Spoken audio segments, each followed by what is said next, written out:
Merci beaucoup, monsieur le journaliste. Effectivement, nous venons de l'apprendre aussi. 8 personnes ont été tuées cette nuit dans la localité de Katoro, dans le village de Katoro. Et 8 morts s'ajoutent à, je crois, 6-7 morts depuis 2-3 jours. Et cela nous écœure énormément. Nous compatissons avec ces familles d'abord. Nous déplorons et nous condamnons cette criminalité qui est en train de s'accroître dans le territoire de Rutshuru. Nous nous joignons à toutes ces familles qui sont dans la douleur.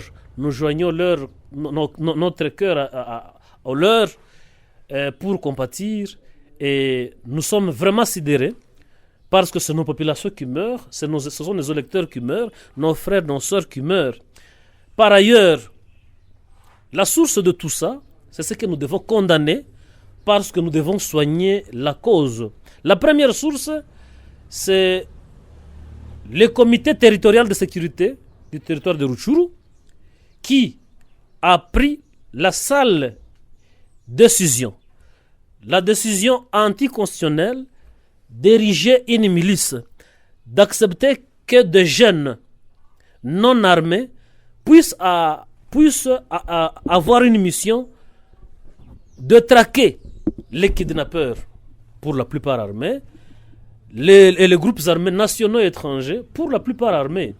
Et lorsque cette décision a été prise, elle a eu des conséquences vite.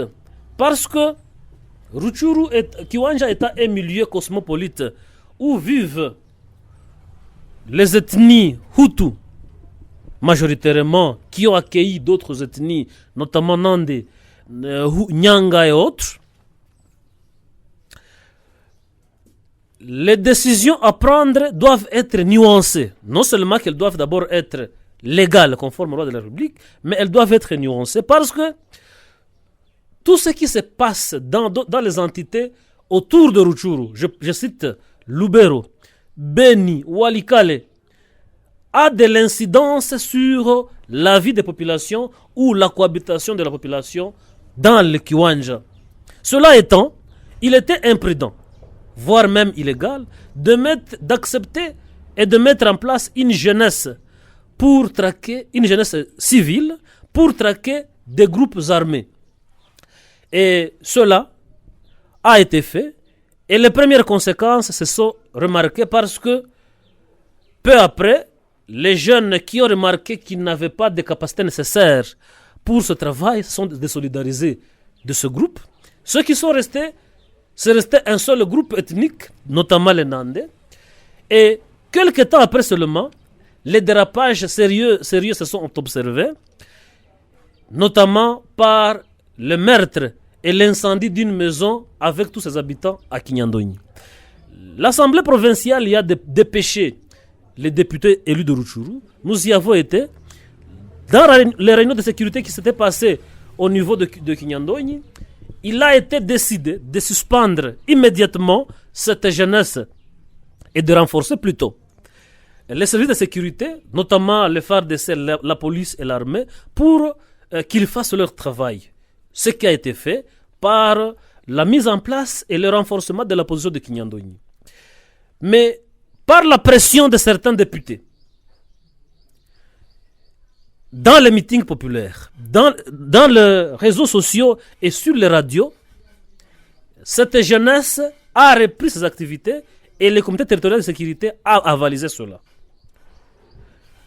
Voilà, quelques jours après encore, voilà des dérapages très graves parce que ce groupe de jeunes, que je considère comme une milice, c'est toujours caractérisé par des actes de vandalisme et de tribalisme à outrance. Je répète que cette jeunesse est considérée comme une milice, conformément à l'article 190 de la Constitution. Cela est condamnable parce qu'il est dit que aucune personne n'est autorisée à mettre en place une jeunesse armée, une milice. Je dis armés parce que ces jeunes, lorsqu'ils vont dans les patrouilles, ils y vont avec des machettes. Ils y vont avec des lances. Ce sont des armes. Et ils y vont pour chercher deux personnes qui sont supposées avoir des armes à feu. Et donc, cette décision, c'est une décision sale, une décision à la base de tous ces mots. Comme je le disais tantôt, tout ce qui se fait dans le territoire de Rutshuru, notamment dans les Kiwanja et milieu cosmopolite, a de l'incidence aussi sur ce qui se fait ailleurs.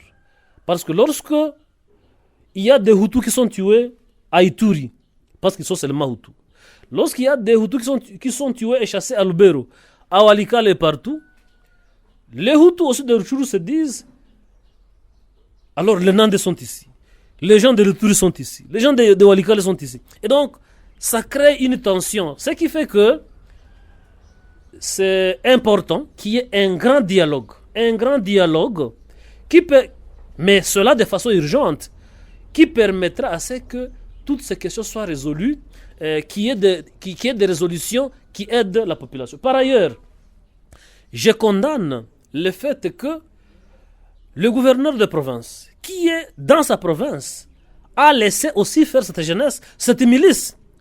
Il s'est donc rendu aussi coupable de la complicité dans la mise en place de cette jeunesse, ce qui est très grave. Mais malheureusement, lorsque des échauffourées se remarquent du genre ethnique à Kiwanja, le gouverneur ici présent, au lieu de se rendre à Rutshuru, il envoie le vice-gouverneur. Le vice-gouverneur, ne nous voilons pas la face, elle est native de Rutshuru, mais elle n'a pas d'expérience. Le gouverneur reste ici, les gens sont en train de mourir, au lieu de se rendre à Rutshuru. Pour moi, je considère cela comme un acte grave. Le gouverneur devait se dire, les vies humaines sont sacrées. Parce que même dans les mariages, lorsqu'on l'invite, il y va. Mais lorsque les gens meurent, il envoie une vice-gouverneur qui, pratiquement, n'a pas d'expérience, n'a pas encore acquis l'expérience nécessaire, parce que l'expérience, on l'acquiert. Demain ou après-demain, elle sera experte, mais les cas échéants, le gouverneur devait lui-même se mobiliser pour aller comprendre la question et apporter des réponses nécessaires. Je regrette que tout ceci soit fait après le départ du président qui était ici et qui venait de promettre que dans très peu de temps, il va revenir afin qu'il puisse écouter tout le monde et même les groupes armés pour que nous puissions pacifier ensemble la province afin que des projets de développement soient mis en place pour que nous puissions voir le Nord Kivu se développer. Ça, c'est vraiment un regret important. Je ne peux pas ne pas appeler tous les enfants du territoire de Rutshuru qu'on puisse se joindre ensemble afin de chercher des solutions à ces problèmes. D'abord, la première des choses, c'est d'avoir des discours qui apaisent toute la population, parce que ceux qui meurent, ce ne sont pas des politiciens, ce ne sont pas des grandes personnalités, ce sont des petits cultivateurs, des gens qui sont au champ, des gens qui n'ont rien à faire avec la politique, les gens qui ne connaissent rien, qui vivent difficilement. Mais les discours des politiciens ont permis à ce qu'il y ait ces milices, et malheureusement, ceux qui font des patrouilles, il n'y a pas des enfants de ces politiciens-là. J'en appelle aux jeunes et à tout le monde qui fait des messages mais sur les radios, dans les réseaux sociaux, de pouvoir faire des messages qui apaisent et qui appellent à la paix et non pas à envenimer la situation. J'appelle que toutes les autorités se mettent en place pour qu'une solution urgente arrive. Et moi, j'ai proposé, même à l'église le dimanche à Rutshuru, j'ai proposé à l'évêque de Goma de contacter son homologue de Beni Butembo pour qu'ensemble ils puissent voir le président et qu'ils mettent ensemble un comité pour organiser un vrai dialogue au Nord Kivu afin que nous puissions avoir une gouvernance qui rassure Parce qu'en réalité, le problème n'est pas Hutu, Nande, Nyanga et tout. Le problème, c'est la bonne gouvernance.